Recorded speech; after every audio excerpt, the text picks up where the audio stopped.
चलिए next chapter start कर रहे हैं, सीपीयू स्केजुलिंग।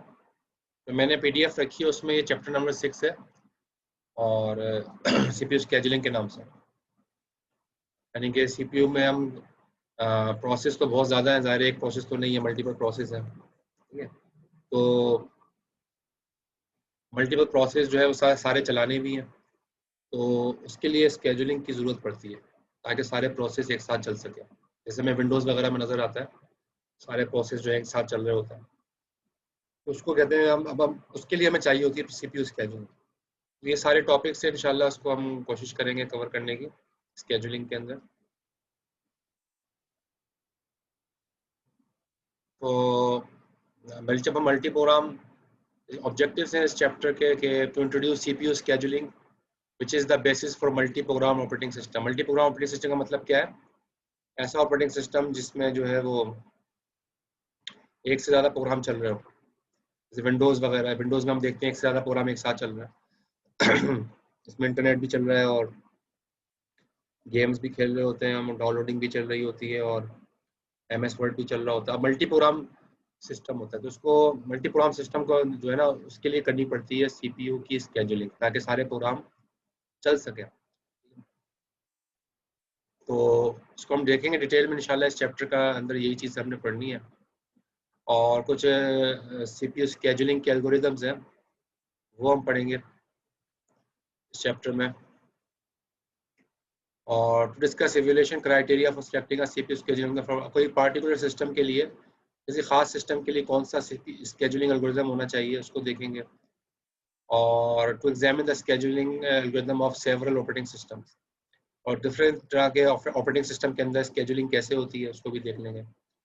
तो टोटल ये चैप्टर जो है स्केजुलिंग के ऊपर है। ठीक है, पिछला चैप्टर था प्रोसेस के ऊपर, इसके अंदर प्रोसेस के बारे में डिटेल में पढ़ा था। ये जो है स्केजुलिंग के ऊपर है, यानी सीपीयू प्रोसेस को कैसे स्केजुअल करेगा।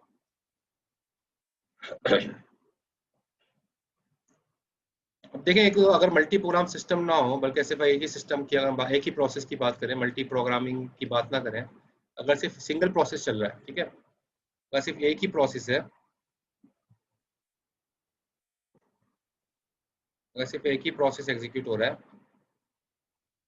तो single process system, single process के लिए यानी कि एक ही प्रोसेस, एक प्रोसेस चले, उसको कहते हैं सिंगल प्रोसेसिंग सिस्टम। ठीक है, सिंगल सिंगल प्रोग्रामिंग सिस्टम या सिंगल प्रोसेसिंग सिस्टम।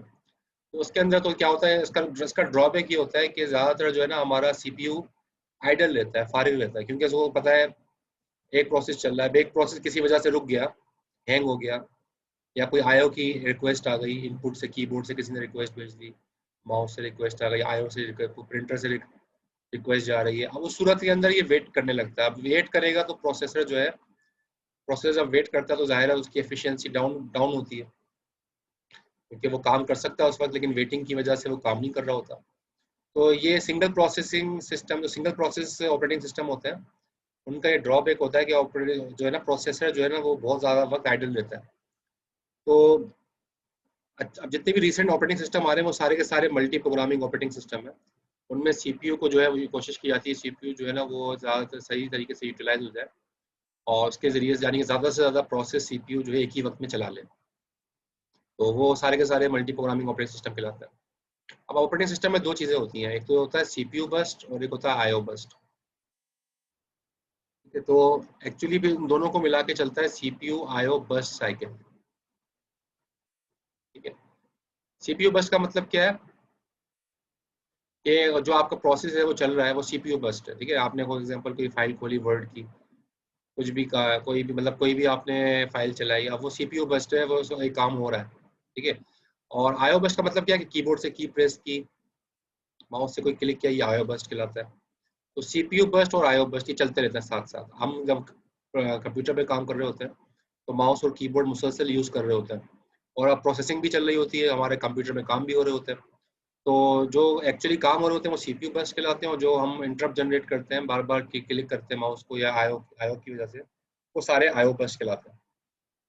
यहाँ पर ये दिखाया डायग्राम में भी देखें, पहले सीपीयू बर्स्ट चला चला चला, इसके अंदर कुछ काम हुए, जैसे यहाँ पर लिखा है फॉर एग्जाम्पल लोड किया स्टोर को, स्टोर एक फाइल का नाम है, इसको लोड किया और उसके अंदर एक और चीज़ ऐड की, और फिर रीड फ्रॉम फाइल से रीड करना शुरू कर दिया। कोई भी काम हो रहा है मिसाल के तौर पर, ये CPU बस्ट है। फिर क्या हुआ, वेट करना पड़ गया, तो कीबोर्ड से या माउस से क्लिक हुआ, फिर IO बस्ट आ गया। फिर दोबारा store increment index write to file, फिर फाइल के ऊपर दोबारा राइट किया गया, फिर काम हो रहा है, ये CPU बस्ट आ गया। फिर दोबारा वेट करना पड़ा, ये IO बस्ट आ गया। फिर दोबारा कोई काम हो रहा है, ये CPU बस्ट आ गया। फिर वेट करना पड़ा, ये IO बस्ट आ गया। तो मुसलसल CPU बस्ट और IO बस्ट की साइकिल चलती रहती है, इसी को हम कह रहे हैं CPU IO बस्ट साइकिल। तो असल में वेट करने का तो कुछ कर नहीं सकते कि IO के लिए जब वेट कर रहा है तो यार इसकी तो स्केजुलिंग नहीं हो सकती। हाँ, जो ये प्रोसेस CPU बस्ट है ना, CPU बस्ट की जो स्केजुलिंग हो जाती है कि इसको किस तरीके से मतलब इसको हम चला सकें। तो बहरहाल इसको हम देख लेते हैं कि कैसे ऑप्टिमाइज तरीके से ये दोनों साइकिल्स चलें और प्रोसेसर ज़्यादा से ज़्यादा प्रोसेस को एक ही वक्त में चला जाए। कोई क्वेश्चन तो नहीं है इस स्लाइड में? No sir.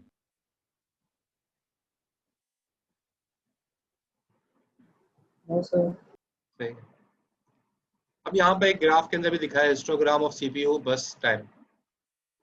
CPU बस टाइम यानी कि CPU जैसे अभी पीछे पे दिखाया ना, CPU बस चल रहा है, CPU बस का मतलब कोई काम हो रहा है, थोड़ी देर के लिए काम हुआ, ये लिखा है बस ड्यूरेशन, मिली सेकेंड्स के अंदर ड्यूरेशन है, जो एक्स एक्सिस में और वाई एक्सिस के अंदर फ्रीक्वेंसी दिखाई गई है, तो कितनी मरतबा वो चीज़ हुई है। तो ये आप देखें यहाँ पर ये 40 से इनिशिएट हुआ है, ब्लू लाइन 160 तक गया, फिर वापस रिटर्न हुआ है 8 तक। ये जो आया ना, ये जो आया, ये एक्चुअली क्या है, ये CPU बस्ट है। CPU बस्ट है यानी कि कोई काम यहाँ पर हुआ है और उस काम के अंदर जो है प्रोसेसर थोड़ा इस्तेमाल हुआ, बाद में वो काम खत्म हो गया तो प्रोसेसर दोबारा डाउन हो गया, अब प्रोसेसर फारिग है इस बाद में।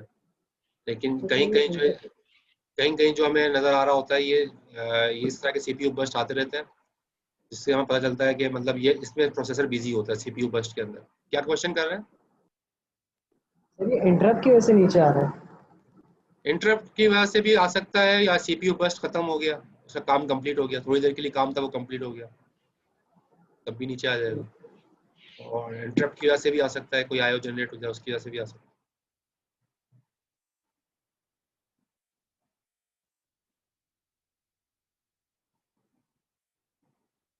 अच्छा जी, CPU स्केजुलर पढ़ते हैं हम। CPU स्केजुलर का काम क्या है, यानी कि हमने पढ़ा था ना शॉर्ट टर्म स्केजुलर, पिछली क्लास में मैंने आपको बताया था। शॉर्ट टर्म स्केजुलर का काम क्या है कि जो रेडी क्यू होती है, रेडी क्यू कौन सी क्यू है, जो रैम में मौजूद है, जितनी जॉब जिनको चलना है जो रैम में मौजूद है वो सारी की सारी रेडी क्यू कहलाती है। तो उनको CPU असाइन करना, ठीक है ना, allocates the CPU to one of them, यानी कि अगर 10 जॉब रखी हुई है रैम है आपकी, ठीक है, रैम के अंदर जो है वो मुख्तलिफ जॉब्स रखी हुई हैं, ठीक है, ये जॉब 1 है, जॉब 2 है, जॉब 3 है, जॉब 4 है, अलग अलग जॉब जो है वो रैम में रखी हुई है। और तो ये जो है वो कहलाता है, ये जो है रेडी क्यू होगी क्योंकि रैम में है, ठीक है, रैम में होने की वजह से ये हम कहेंगे कि ये रेडी क्यू में है।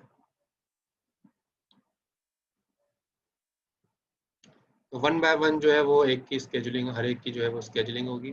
पहले ये जो, तो अब इसको CPU को जो है असाइन कौन करता है कि कौन सी जॉब इस वक्त एग्जीक्यूट हो, ठीक है, ये CPU है, CPU को असाइन कौन करता है कि भाई कौन सी जॉब जो है उठ के CPU के पास आए, उसको काम है शॉर्ट टर्म स्केजुलर का। Short term scheduler actually pick करता है, रेडी क्यू में से किसी भी जॉब को पिक करेगा और उसको CPU को असाइन कर देगा ताकि CPU उसको एग्जीक्यूट करे। तो शॉर्ट टर्म स्केजुलर का ये काम है, ये हमने पिछली क्लास में भी देख लिया था। तो मतलब ज़रूरी नहीं है कि पहली जॉब को उठाए, वो कोई सी भी जॉब उठा सकता है, मुख्तलिफ एल्गोरिदम्स हैं, उन एल्गोरिदम्स के जरिए स्केजुलिंग कर की जाती है कौन सी जॉब जो है वो इस वक्त एग्जीक्यूट हो।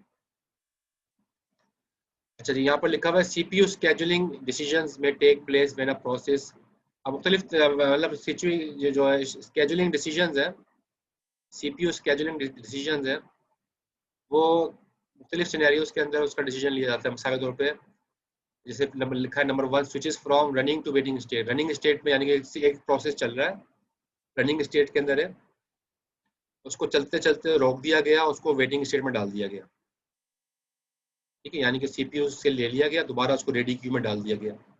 उसकी कोई भी वजह हो सकती है, हो सकता है उसका टाइम खत्म हो गया हो, या IO जनरेट हो गया हो, कोई इंटरप्ट जनरेट हो गया हो, किसी भी वजह से उसको वेटिंग में डाला जा सकता है। तो ये हमने स्विच किया रनिंग स्टेट से वेटिंग स्टेट में। तो ये स्टेट होती है। दूसरा क्या है, switches from running to ready state. ठीक है, यानी कि रनिंग स्टेट चल रहा था, रनिंग स्टेट से उठा के उसको दोबारा वापस रेडी स्टेट में ले। रेडी स्टेट का कौन सा मतलब है, रैम में ले आया। ठीक है, अभी इस वक्त रैम में आ गया। तो वेटिंग स्टेट के अंदर तो रैम से भी बाहर चला जाता है, रेडी स्टेट के अंदर रैम के अंदर मौजूद है, यानी कि रेडी क्यू में मौजूद है और दोबारा चलने के लिए तैयार है। ठीक है, चलते चलते उसको दोबारा से रैम में डाल दिया गया, मतलब और रैम में रख दिया गया और उसको एग्जीक्यूशन उसकी रोक दी गई। तो एक ये होता है एक सिनेरियो। एक सिनेरियो होता है switches from waiting to ready,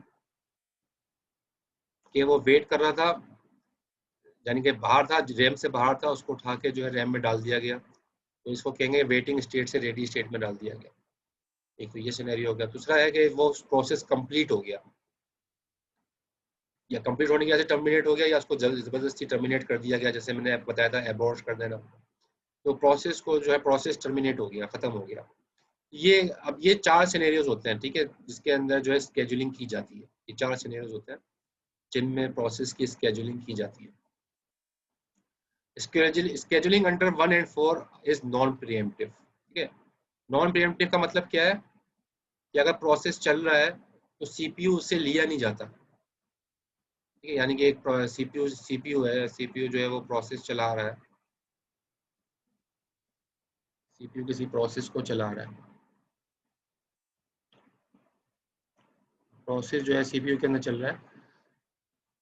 CPU जब तक ये प्रोसेस कंप्लीट नहीं हो जाता, इससे जो है ना रिसोर्स सीपीयू लेगा नहीं, सीपीयू उसको जो है ना चलाता रहेगा जब तक ये कंप्लीट नहीं जाएगा, किसी भी वजह से इसको रोकेगा नहीं। इससे मतलब इसकी एग्जीक्यूशन को किसी भी वजह से रोकेगा नहीं। इसको ऐसे को कहते हैं नॉन प्रीएम्प्टिव।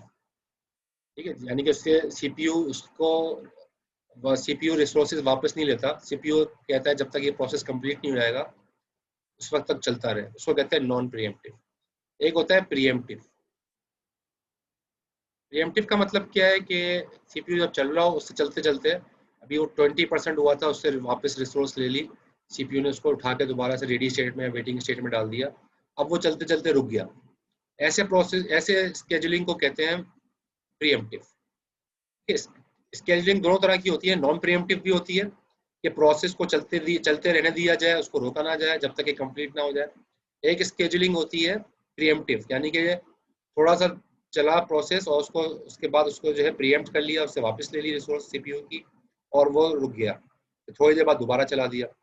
ऐसे को कहते हैं प्रीएम्प्टिव। तो इसमें आपका क्या ख्याल है, कौन सा बेटर है, प्रीएम्प्टिव बेटर है या नॉन प्रीएम्प्टिव बेटर है?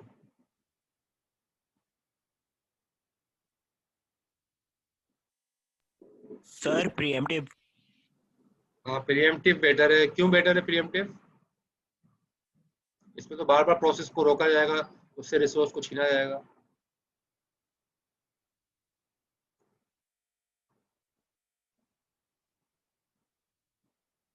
बता दें कोई ऐसा, वही हम डिस्कशन कर रहे हैं कि why pre-emptive is better than non pre-emptive. देखिए, प्रीएम्प्टिव में क्या होता है कि प्रीएम्प्टिव में आप एक को प्रोसेस को रोक के दूसरे को चला लोगे ना। एक प्रोसेस चल रही है, स्केजुलिंग होती रहती है। हाँ स्केजुलिंग होती है, मल्टीपल जॉब्स है ना, जॉब 1 जॉब 2 जॉब 3 जॉब। अब जॉब 1 को थोड़ी देर चला के फिर जॉब 2 को चलाने का मौका दो, जॉब 2 को थोड़ी देर चला के जॉब 3 का। अब ये ना, अगर ये जॉब 1 कंप्लीट हो जाए उस वक्त तक अगर सारे वेट करते रहे तो ये होगा नॉन प्रीएम्प्टिव। ये अच्छा नहीं है क्योंकि इसमें वेटिंग टाइम बढ़ जाता है और सारे प्रोसेस एक साथ नहीं चल सकते, मल्टी प्रोग्रामिंग नहीं हो पाएगी। मल्टी प्रोग्रामिंग करनी है तो उसके लिए फिर आपको प्रीएम्प्टिव करना पड़ेगा कि सारे प्रोसेस एक साथ चले, तो थोड़ी थोड़ी देर के लिए सबको टाइम देना पड़ेगा और उसके बाद थोड़ा सा एक प्रोसेस थोड़ी देर चला फिर उससे प्रीएम्प्ट कर लिया, फिर दूसरा प्रोसेस थोड़ी देर चला फिर उससे प्रीएम्प्ट कर लिया। इस तरह से करना पड़ेगा तो ताकि जो है वो मल्टी प्रोग्रामिंग जो है अचीव हो सके। और मल्टी प्रोग्रामिंग का फायदा यही है, प्रोसेसर ज़्यादा बिजी रहता है और आपके जो है ज़्यादा से ज़्यादा जो है वो प्रोग्राम एक वक्त में चल रहे होता है। So preemptive is better than non preemptive scheduling. ठीक है, तो यहाँ पर ये एग्जांपल दिए, consider access to share data, data अगर शेयर करना है वहाँ भी प्रीएम्प्टिव अच्छा है। Consider preemption by kernel mode. ठीक है, यानी कि ये चीज़ें कंसीडर की जाती हैं, यानी कि कर्नल मोड के अंदर है, ऑपरेटिंग सिस्टम मोड के अंदर है, उस वक्त किसी से रिसोर्स ले लेना वापस, ये भी होता रहता है। Consider interrupt occurring during crucial operating system activities, interrupts भी आते रहते हैं और ऑपरेटिंग सिस्टम भी अपना काम कर रहा होता है, तो उन एक्टिविटीज़ के अंदर भी जो है ज़ाहिर है स्केजुलिंग एल्गोरिथम चल रहे होते हैं। तो अब बहरहाल हम देख लेते हैं। ये तो थोड़ा सा मैंने आपको बताया कि कौन कौन से सिनेरियोज होते हैं जहाँ पे स्केजुलिंग की जाती है, और प्रीएम्प्टिव और नॉन प्रीएम्प्टिव दो तरह की स्केजुलिंग होती है, और ये थोड़ा सा हमने देख लिया। तो इसके अंदर ज़ाहिर है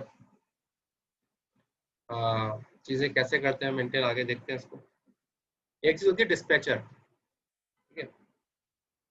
डिस्पैचर क्या है? Dispatcher module gives control to CPU to the process selected by short term scheduler.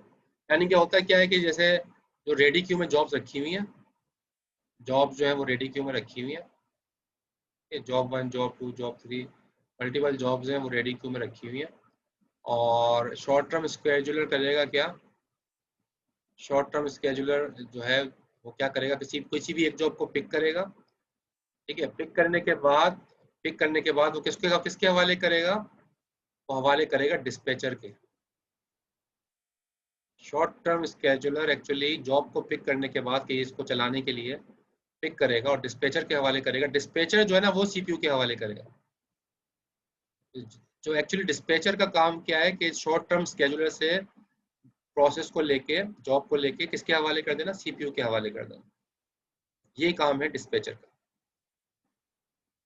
ठीक है। तो यही बात लिखिए, dispatcher module gives control of the CPU to the process selected by the short term scheduler. Short term scheduler जो चीज select कर लेता है उसको सीपीयू असाइन करना, ये काम जो है डिस्पैचर का। डिस्पैचर एक प्रोग्राम है, एक मॉड्यूल है जो यही काम करता है कि जो है सीपीयू असाइन कर देता है प्रोसेस को, जो जिसको सिलेक्ट किया होता है शॉर्ट टर्म स्केड्यूलर ने।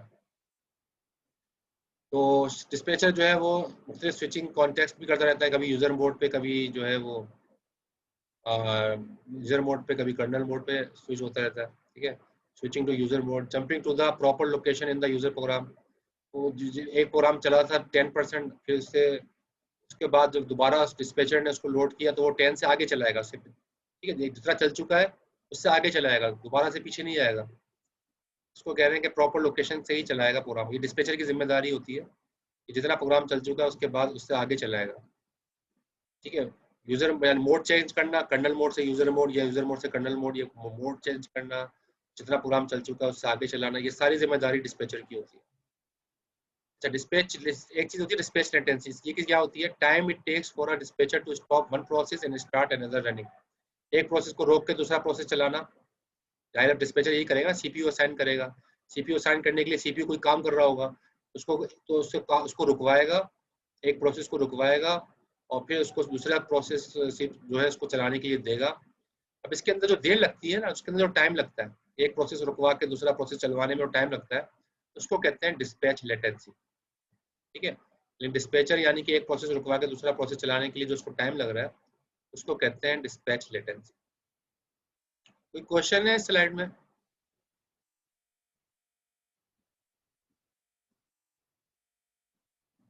No sir.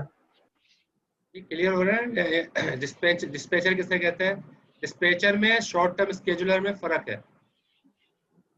ठीक है। शॉर्ट टर्म स्केड्यूलर अलग चीज है, डिस्पैचर अलग चीज है, और ये सारी चीजों का फर्क पता होना चाहिए आपको जी।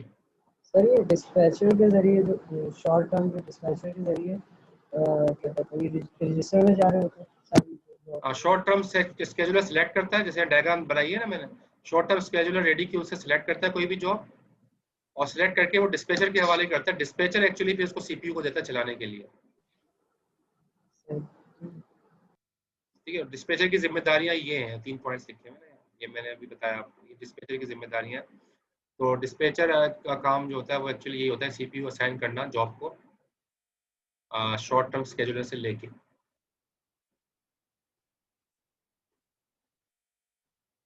अच्छा जी, अब आगे देखते हैं स्केड्यूलिंग क्राइटेरिया है कि क्या कौन कौन से क्राइटेरिया है जिसकी बिहाफ पे जो है स्केड्यूलिंग की जा सकती है।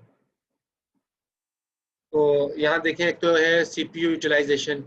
हम तो यानी कि स्केड्यूलिंग हम स्केड्यूलिंग क्यों करते हैं? सीपीयू ज़्यादा बिजी रहे ना, यानी कि ज़्यादा प्रोसेस चलें। जब ज़्यादा प्रोसेस चलेंगे सीपीयू ज़्यादा बिजी रहेगा। हम ये नहीं चाह रहे सीपीयू वेट करे ना, किसी प्रोसेस का वेट करे, खाली बैठा रहे। हम चाह रहे हैं ज़्यादा से ज़्यादा जो है वो keep the CPU as busy as possible, ठीक है। जितना हो सके उसको बिजी रखें सीपीयू को, इसके लिए हम स्केजुलिंग करते हैं, इसके लिए स्केजुलिंग करते हैं। तो एक तो ये रीजन हो गया। दूसरा रीजन क्या है, थ्रूपुट। थ्रूपुट का मतलब क्या है, number of processes that complete their execution per time unit, यानी कि एक टाइम यूनिट के अंदर कितने प्रोसेस कंप्लीट हुए। अगर 10 प्रोसेस जो है कंप्लीट हुए 1 सेकंड के अंदर, तो हम कहेंगे इसकी थ्रूपुट जो है 10 प्रोसेस पर सेकंड है। अगर 100 प्रोसेस जो है कंप्लीट हुए 1 सेकंड के अंदर, हम कहेंगे इसकी थ्रूपुट और बढ़ गई, 1 सेकंड के अंदर ये 100 प्रोसेस कंप्लीट कर रहा है। अगर 1000 प्रोसेस है 1 सेकंड के अंदर, तो हम कहेंगे इसकी थ्रूपुट और बढ़ गई, ये 1000 प्रोसेस कंप्लीट कर रहा है 1 सेकंड में, तो उसको कहते हैं throughput. Number of process completed पर यूनिट टाइम, जरूरी नहीं है सेकंड, ये पर यूनिट टाइम सेकंड भी हो सकता है, पर यूनिट टाइम मिनट भी हो सकता है, पर unit time nanosecond millisecond भी हो सकता है। यहाँ पर यूनिट टाइम लिख दिया कि यूनिट टाइम के अंदर जितने प्रोसेस कंप्लीट हो जाए उसको हम थ्रूपुट कहते हैं। अब थ्रूपुट जो है डिपेंड करता है, कभी कभी बड़े बड़े प्रोसेस भी होते हैं तो उसमें ज़ाहिर कम प्रोसेस कंप्लीट होंगे 1 सेकंड में, क्योंकि प्रोसेस का साइज बड़ा है। और कभी कभी छोटे छोटे प्रोसेस होते हैं तो उसमें थ्रूपुट बढ़ जाती है। तो बहरहाल ये थ्रूपुट का कॉन्सेप्ट यही है कि 1 सेकंड में कितने, एक यूनिट टाइम में कितने प्रोसेस कंप्लीट हो रहा है। ये स्केजुलिंग क्राइटेरिया, इसको इसमें से कोई पॉइंट समझ में नहीं आया ना तो मुझसे जरूर पूछ लीजिएगा, ताकि ये बार बार यूज होगा आगे आके ये सारे पॉइंट्स। अगला हो रहा है turn around time. Turn around time, turn around time का मतलब क्या है, amount of time to execute a particular process. एक प्रोसेस को चलाने के लिए कितना वक्त लगा। क्योंकि जाहिर है एक प्रोसेस चला, एक प्रोसेस था P1, ठीक है, P1 चलना शुरू हुआ। अब वो 20 फॉर एग्जांपल 20% चला था, ये 20% चला था कि इंटरप्ट आ गया। इंटरप्ट आ गया तो उसको, इस प्रोसेस को जो है ना वेटिंग क्यू में डाल दिया, रुक गया ये। अब ये यहाँ पर जो है 10 फॉर एग्जांपल 10 सेकंड तक रुका रहा। 10 सेकंड रुकने के बाद फिर चला, फिर 30%, फिर जो है 40% चला था, फिर दोबारा से इंटरप्ट आ गया, फिर उसको रोक दिया गया, फिर चलेगा, फिर रुकेगा, फिर चलेगा। अब ये सारा चलना और रुकना, इसके अंदर जितना भी टाइम लग रहा है, इस प्रोसेस को एग्जीक्यूट होने में जितना भी टाइम लग रहा है, उसको हम कहेंगे turn around time. Amount of time to execute a particular process, कितना क्या, ठीक है, ये कितना टाइम लग गया उसको, वेटिंग मिला के, सब चीजें मिला के एक प्रोसेस कितनी देर में जाके कंप्लीट हुआ, उसको कहेंगे टर्न अराउंड टाइम। ठीक है, क्लियर है turn around time. Yes sir. इसके बाद है वेटिंग टाइम। वेटिंग टाइम क्या है, amount of time a process has been waiting in the ready queue। Ready queue में रखा हुआ है, चला नहीं है, रेडी क्यू में रखा हुआ है, ठीक है। और रेडी क्यू के अंदर जो है फॉर एग्जांपल जॉब 1 है, जॉब 2 है, जॉब 3 है, मुख्तलिफ जॉब्स हैं, रेडी क्यू में रखी हुई है। अभी कितनी देर तक रेडी क्यू में रही, उसको कहेंगे वेटिंग टाइम। रेडी क्यू के अंदर कितनी देर रही, ये वेटिंग टाइम हो जाएगा। ज़ाहिर है ये इस वक्त चल थोड़ी रही, रेडी क्यू में चल नहीं रही होती। रेडी क्यू से शॉर्ट टर्म स्केजुलर सेलेक्ट करके डिस्पैचर के हवाले करता है, फिर वो चलती हैं। लेकिन जब वो रेडी क्यू में होती हैं उस वक्त नहीं चल रही होती। तो रेडी क्यू का टाइम जो एक्चुअली वेटिंग टाइम होता है, ये वेटिंग टाइम है। उसके बाद है रेस्पॉन्स टाइम। रेस्पॉन्स टाइम किसे कहते हैं, amount of time it takes from when a request was submitted until the first response is produced, not output for time sharing environment. अब यहाँ पर यही बता रहा है कि रिस्पॉन्स टाइम का मतलब देखो, आपने कोई एक प्रोसेस है, वो कंप्लीट होने में देर लगती है, लेकिन उसके पार्ट्स कंप्लीट होना शुरू हो जाते हैं, ठीक है। तो वो जरूरी नहीं है कि पूरा कंप्लीट हो तभी जो है वो यूजर के सामने जो है वो उसका उसका जो है रिजल्ट आए। कभी कभी ऐसा होता है कि उसने 10% कंप्लीट करके यूजर को जो है ना रिस्पॉन्स दे दिया, 10% का रिस्पॉन्स यूजर के सामने आ गया। अभी वो चल रहा है, प्रोसेस वो चल रहा है, लेकिन 10% का इसने रिस्पॉन्स दे दिया, आगे जाके उसने 20% कंप्लीट कर दिया, 20% का इसने रिस्पॉन्स यूजर को दे दिया। तो ये थोड़ा थोड़ा रिस्पॉन्स यूजर के पास आता रहता है, चल भी रहा होता है प्रोसेस, और थोड़ा थोड़ा रिस्पॉन्स भी आ रहा होता है। तो रिस्पॉन्स टाइम किसे कहते हैं कि पहला जो रिस्पॉन्स आता है ना, ये पहला रिस्पॉन्स है। जो पहला रिस्पॉन्स है वो कितनी देर में आ रहा है, उसको हम कह रहे हैं रिस्पॉन्स टाइम। अच्छा, एक मिनट वेट कीजिएगा जरा।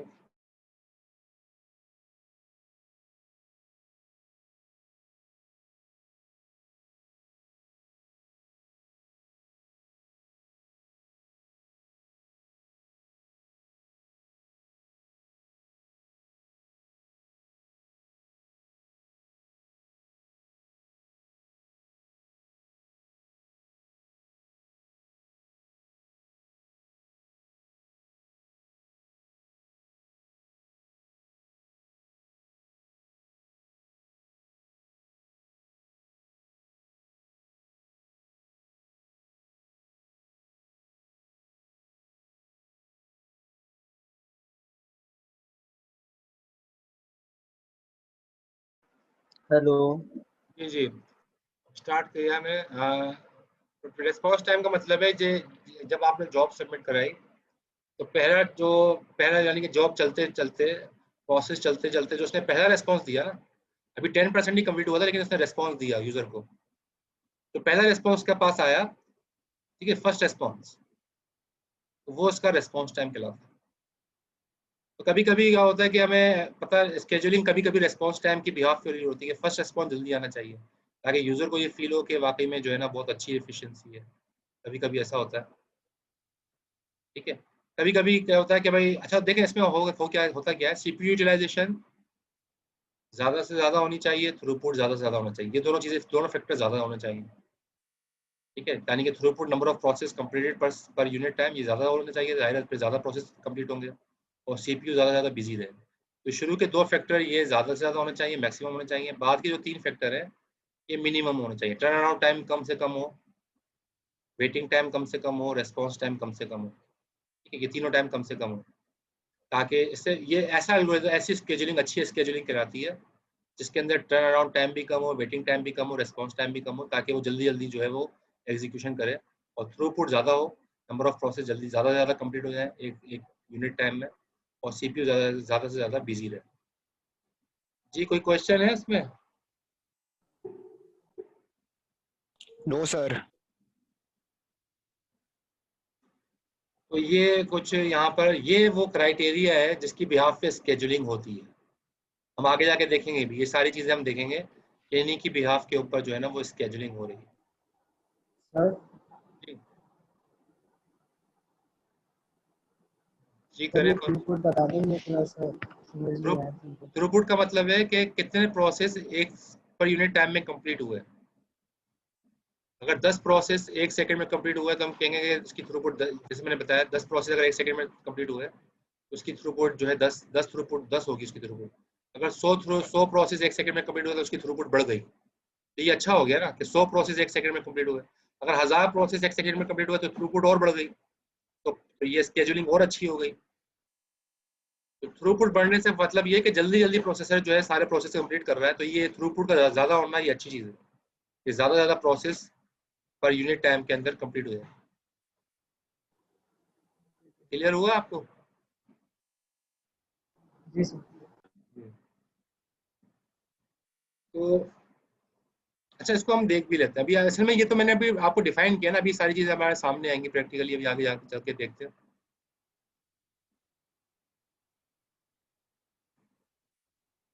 तो यहाँ पर वही बात जो मैंने अभी थोड़ी देर पहले की थी कि सीपीयू को मैक्सिमम ये दो फैक्टर ज़्यादा ज़्यादा करेंगे, मैक्सिमम सीपीयू यूटिलाइज हो, मैक्सिमम थ्रूपुट हो, और ये तीन फैक्टर कम से कम होंगे, यानी कि टर्न आउट टाइम कम से कम हो, मिनिमम हो, वेटिंग टाइम मिनिमम हो, रेस्पॉन्स टाइम मिनिमम, ये चीज़ें कम होंगी और ऊपर वाली दो चीज़ें जो है वो ज़्यादा होंगी, ज़्यादा होने की कोशिश की जाती है।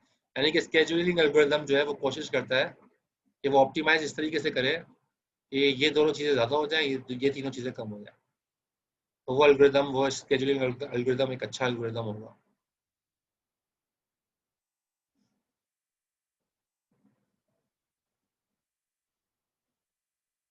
अब आप देखो एक स्केजुलिंग एल्गोरिथम के बारे में पढ़ते हैं। ये स्केजुलिंग एल्गोरिथम है फर्स्ट कम फर्स्ट सर्व,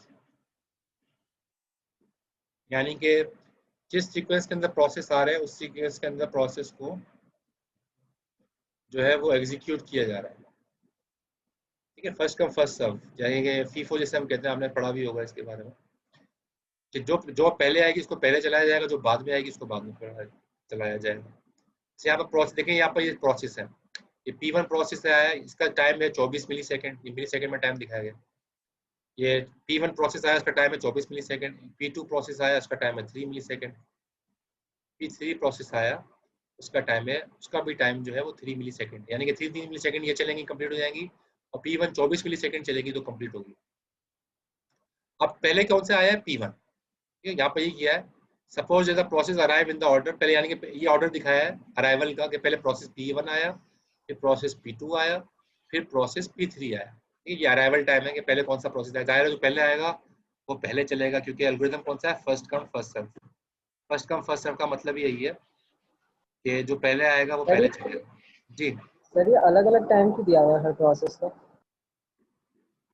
अलग अलग टाइम पर है, पहले P1 आया, फिर कुछ देर बाद P2 आया, फिर कुछ देर बाद P3 आया। मतलब सर ये इतने टाइम में कंप्लीट होंगे जो बस टाइम? नहीं, अभी ये स्केड्यूलिंग नीचे दिखाई है। अब पहले तो P1 आया, P1 कितने सेकंड्स मिली सेकंड्स का है?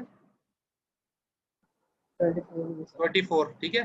तो P1 देखो ये यहाँ पर दिखाया है, शुरू में P1 आया, 0 से स्टार्ट हुआ, इसके सेकंड शुरू हुए और कहाँ तक खत्म हुए जाके 24 पे। 24 मिली सेकंड पे जाके क्या कंप्लीट हुआ? P1। P2 उसके बाद आया था ना, P2 उसके बाद आया। तो P2 क्या कर रहा होगा? वेट कर रहा होगा, बिकॉज जाहिर है जब तक ये P1 कंप्लीट नहीं होगा P2 थोड़ी चल सकता। P2 ने वेट किया, ठीक है, वेट किया। P2 रेडी क्यू में रखा था, जैसे ही P1 कंप्लीट हुआ फिर ये रनिंग स्टेट में आया। तो P2 जो है वो कितने मिली सेकेंड चला? 3 मिली सेकेंड। तो 24 से शुरू होगा P2 और 27 तक जाएगा। 24 से 27 तक 3 मिली सेकेंड पूरे हो जाएंगे, P2 कंप्लीट हो जाएगा, ठीक है। उसके बाद क्या चलेगा? P3 चलेगा। P3 का कहाँ शुरू? जाहिर है वो P2 के बाद ही शुरू होगा, तो वो 27 से शुरू होगा और कहाँ पर जाके कंप्लीट होगा? 30 पे जाके। तो ये तीनों प्रोसेस इस तरह कंप्लीट हो जाएंगे। अब इसका हम अगर अब देखा जाए तो वेटिंग टाइम कितना बना, यानी कि टोटल समझो एवरेज वेटिंग टाइम क्या बना, टोटल प्रोसेस ने कितना वेट किया। P1 ने तो बिल्कुल वेट नहीं किया था, P1 तो आते ही चल गया था, जाहिर है शब्द के शुरू में ही आया था ना, इसने P1 तो आते ही चल गया था, इसने तो वेट नहीं किया। वेट किसने किया था? P2 ने। ये P2 आते ही नहीं चला, P2 तो वेट करता रहा। तो P2 जब वेट किया तो उसका कितना टाइम दिखाया है यहाँ पर? P2 ने कितना वेट किया? 24 मिली सेकेंड, क्योंकि जब P1 खत्म हुआ तब P2 स्टार्ट हुआ, तो एक्चुअली P2 ने वेट कितना किया? 24 मिली सेकेंड। और P3 ने कितना वेट किया? P3 ने वेट किया P1 का टाइम 24 और P2 का टाइम 3 जो था 27, यानी कि P3 ने एक्चुअली 27 मिली सेकेंड वेट किया। P1 और P2 जब कंप्लीट हुए फिर P3 चला। तो एवरेज वेटिंग टाइम क्या बना? इन तीनों को ऐड कर लें, 0, 24, 27, इन तीनों को ऐड करें, डिवाइड बाय 3 कर लेंगे, क्योंकि प्रोसेस हमारे पास 3 है, ठीक है। इन तीनों को ऐड करके डिवाइड बाय 3 किया, जवाब आया 17। तो 17 मिली सेकेंड एक्चुअली प्रोसेस ने वेट किया। This is the average waiting time. Waiting time निकल आया कि इतना देर प्रोसेस जो है वो एक्चुअली वेटिंग में रहे। तो ये था फर्स्ट कम फर्स्ट सर्व। इसमें आपको ये बात, कोई क्वेश्चन है इसके अंदर? समझ में आया है? क्लियर है जी? कोई क्वेश्चन है इसमें? पूछ लें अगर किसी को क्लियर नहीं है तो। ये पहला स्केड्यूलिंग एल्गोरिथम है, जो प्रोसेस पहले आएगा वो पहले चलेगा, जो बाद में आएगा वो बाद में चलेगा। लेकिन जाहिर है जो बाद में आने वाले वो इंतजार करेंगे जो जो पहले प्रोसेस आया पहले वो खत्म हो। तो जो वेटिंग टाइम था हमने सबका वेटिंग टाइम जो ऐड करके divide by total number of process से हमने डिवाइड कर दिया, तो हमारे पास एवरेज वेटिंग टाइम निकला है। अब देखो ये फर्स्ट कम फर्स्ट सर्व का जो है ना वो ड्रॉबैक है। ड्रॉबैक क्या है? क्योंकि पहला प्रोसेस बहुत बड़ा था, ये पहला प्रोसेस देखो बड़ा है ना, 24 मिली सेकेंड। अगर ये आखिर में आता ना तब तब तो बहुत एवरेज वेटिंग टाइम कम हो जाता है। अभी चूंकि ये शुरू में आ गया, पहले पहले आ गया, इसलिए सबको वेट करना पड़ा और सबको ज्यादा वेट करना पड़ा, क्योंकि पहला जो प्रोसेस है वो ज्यादा बड़ा है, ज्यादा लंबी ड्यूरेशन का, इसलिए छोटे छोटे प्रोसेस को भी ज्यादा वेट करना पड़ा। तो अगर आप इसको, अगर हम इसकी स्केजुलिंग, अगर इसका हम अराइवल टाइम अलग अलग कर दें, मिसाल के तौर पे सपोज करें कि प्रोसेस पहले P2 आया, फिर P3 आया, फिर P1 आया। अब P2 आया, P2 शुरू में 3 सेकंड के लिए जाहिर है आते ही चल गया, तो ये 3 सेकंड का था, 3 सेकंड चलेगा, जाहिर है 0 से लेकर 3 तक चल गया, 3 सेकंड चल गया P2। फिर P3 चलेगा, वो 3 से लेकर 6 तक चलेगा, ये भी 3 सेकंड का था, ये भी 3 सेकंड चल गया। फिर आखिर में P1 आया। जब आखिर में P1 आया तो 24 सेकंड वाला ये था, ये आखिर में आया, ये 24 सेकंड चला, 6 से लेकर 24 सेकंड चलेगा तो 30 तक पूरा हो गया। अब इसके अंदर अगर आप वेटिंग निकालोगे, एवरेज वेटिंग टाइम क्या हुआ, तो P1 ने कितना वेट किया? P1 ने एक्चुअली वेट किया, जो प्रोसेस 1 था उसने वेट किया 6 सेकंड, क्योंकि 3 सेकंड इसके और 3 सेकंड इसके, इन तीनों के मिला के 6 सेकंड होते हैं। जो P1 ने जो वेट किया वो 6 सेकंड का वेट किया, ठीक है। जब ये दोनों कंप्लीट हुआ फिर P1 चला। P2 ने कितना वेट किया? P2 ने तो कोई वेट नहीं किया, क्योंकि P2 तो आते ही चल गया था, ठीक है, शुरू में P2 आया ना, P2 तो आते ही चल गया था, तो उसने कोई भी वेट नहीं किया। जबकि P3 ने कितना वेट किया? P3 ने वेट किया 3 मिली सेकेंड, इसका P2 जो है 3 मिली सेकेंड था, इसका इसने वेट किया P3 ने। तो अब इन तीनों को अगर आप ऐड करो तो 6 + 0 + 3, इन तीनों को ऐड किया हमने, डिवाइड बाय 3 किया तो जवाब आया 3। तो 3 मिली सेकेंड, तो कितना कम हो गया? पहले वाले में था कितना था? 17 मिली सेकेंड, क्योंकि पहले जो प्रोसेस आया था वो बहुत बड़ा था, waiting time, average waiting time बढ़ गया। लेकिन अगर हमने अराइवल टाइम अगर चेंज हो गया और शुरू में छोटे छोटे प्रोसेस आ गए, बाद में बड़ा प्रोसेस आया, तो हमने देखा कि जो है ना एवरेज वेटिंग टाइम जो है वो बहुत कम हो गया, 17 से 3 हो गया। तो जाहिर है ये ज़्यादा अच्छा है, much better than previous case, ठीक है, ये ज़्यादा अच्छा केस है। तो ये जो है ना फर्स्ट कम फर्स्ट सर्व का जो है वो एक तरह से इस एल्गोरिथम का ड्रॉबैक है कि अगर छोटा प्रोसेस पहले आ जाए तब तो ये एल्गोरिथम अच्छा चलता है, लेकिन अगर बड़ा प्रोसेस पहले आ जाए तो सारे छोटे प्रोसेस जो है वेटिंग स्टेट में चले जाते हैं, वो बहुत ज़्यादा वेट करते हैं, जिसकी वजह से जो है ना वो डिले आ जाता है, बहुत ज़्यादा waiting time, average waiting time जो है ना बढ़ जाता है। इसी चीज़ को हम कहते हैं कॉन्वाय इफेक्ट। कॉन्वाय इफेक्ट का मतलब क्या है? Short process behind long process. छोटे छोटे प्रोसेस है, आगे बड़ा प्रोसेस खड़ा हुआ है, भी पीछे छोटे छोटे प्रोसेस खड़े हुए हैं। तो छोटे छोटे प्रोसेस जो है बहुत ज़्यादा इंतजार करेंगे, क्योंकि आगे आगे जो खड़ा हुआ है बहुत बड़ा प्रोसेस खड़ा हुआ है। जैसे हमने पिछले एग्जाम्पल में देखा, आगे बहुत बड़ा प्रोसेस था 24, तो पीछे छोटे छोटे प्रोसेस थे, इनका टाइम जो है वेटिंग का बढ़ गया। तो ऐसी चीज़ को हम कहते हैं कॉन्वाय इफेक्ट। तो कॉन्वाय इफेक्ट का मतलब ये होता है कि फर्स्ट कम फर्स्ट सर्व के जरिए से कन्वाय इफेक्ट जो है ना वो होता है, जिसकी वजह से एवरेज वेटिंग टाइम बढ़ जाता है। तो जाहिर है अगर फॉर एग्जांपल अब देखो आयो आयो लिखा हुआ है ना, 1 सीपीयू बाउंड एंड मेनी आयो बाउंड। सीपीयू बाउंड का मतलब है लंबा प्रोसेस, ये बड़ा प्रोसेस होता है क्योंकि प्रोसेसर चला रहा है। जो आयो होता है ना, आयो बहुत छोटा होता है, कीबोर्ड से की प्रेस कर दी, माउस से कुछ क्लिक कर दिया, ये छोटा प्रोसेस होता है। तो अगर पहले सीपीयू बाउंड आया बाद में आयो आया तो काफ़ी जो है वो देर हो जाएगी, मतलब एवरेज वेटिंग टाइम बढ़ जाएगा। तो पहले आयो आया बाद में सीपीयू आया तो एवरेज वेटिंग टाइम कम हो जाएगा। तो ये इसका ड्रॉबैक है, कन्वाय इफेक्ट की वजह से ना फर्स्ट कम फर्स्ट सर्व जो है इतना अच्छा एल्गोरिथम नहीं समझा जाता। इसमें कोई क्वेश्चन है तो कर लीजिए। No, sir.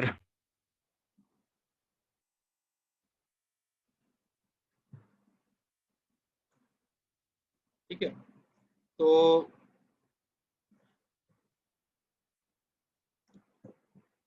अच्छा यहाँ मुझे 1 मिनट दिखा रहा है, लेस देन अ मिनट, मैं दोबारा कनेक्ट कर रहा हूँ।